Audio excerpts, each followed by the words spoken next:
Read and learn, shine so bright.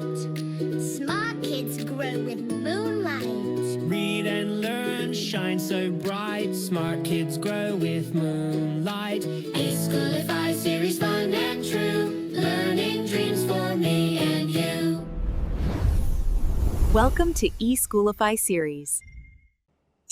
अस्सलाम वालेकुम, Syeda Maryam नकवीज here from the Moonlight International Publishers। मोहतरम असातिज़ा कराम, कैसे हैं आप सब? उम्मीद करती हूँ कि आप सब बिल्कुल ठीक होंगे। आज हम बच्चों को पढ़ाएंगे हर्फ ज़्वाद, उसकी आदि शक्ल, आवाज और हरकाते सलासला के साथ पढ़ना सिखाएंगे, और ज़ख़ीरा अल्फाज, एक अच्छी बात और कहानी। तो हासिलाते तअल्लुम है हर्फ ज़्वाद की असली और इब्तदाई अशकाल की पहचान कर सकें, हर्फ ज़्वाद की अस्वात हरकत के जरिए पढ़ सकें। तो पहले हम बच्चों को फ्लैश कार्ड के थ्रू स्वाद और ज़्वाद, आप इसे व्हाइट बोर्ड पे भी लिख सकती हैं, दोनों में फर्क दिखाएंगे, क्योंकि छोटे बच्चे को नहीं पता चलता स्वाद कौन सा है और ज़्वाद कौन सा है। ठीक है, स्वाद के जैसा ज़्वाद बनाएं, नुक्ता ऊपर एक लगाएं, नुक्ता ऊपर एक लगाएं। ज़ ज़बर ज़ौ, ज़ ज़ेर ज़ी, ज़ पेश ज़ू, ज़ ज़ी ज़ू, ज़ ज़ी ज़ू। गोल घुमा के आँख बनाएं, आगे जाएं, नीचे घुमा के ऊपर आए। स्वाद के जैसा ज़्वाद बनाएं, नुक्ता ऊपर एक लगाएं। ज़्वाद की आदि शक्ल, गोल घुमा के आंख बना के आगे जाके लाइन पे आए, ऊपर नुक्ता एक लगाएं।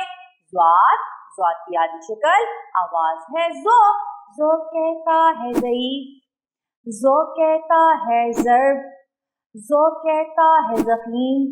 एक मोटी सी किताब अपने हाथ में पकड़ें और बच्चों को दिखाएं।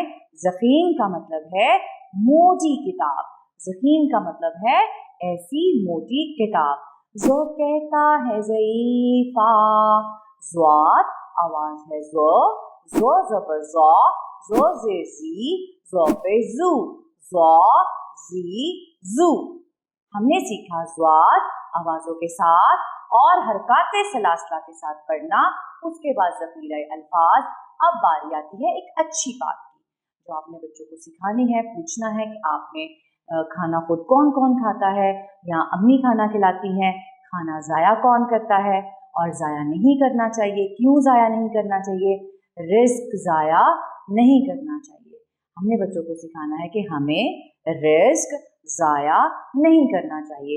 इसकी मुख्तलिफ वजूहात बतानी है, और फिर बताना है कि अगर खाना बच जाता है तो उसे छत पर एक बर्तन में डालकर रख देना है, ताकि परिंदे उड़ते हुए आएं और खाना खाएं और खाना ज़ाया ना हो।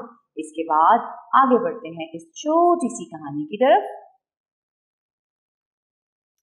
तो मैं उम्मीद करती हूँ कि आज आपने बहुत कुछ सीखा होगा ज़्वाद से, ज़्वाद की आवाज़ों से, ज़ख़ीरा अल्फाज से, अच्छी बात और कहानी से।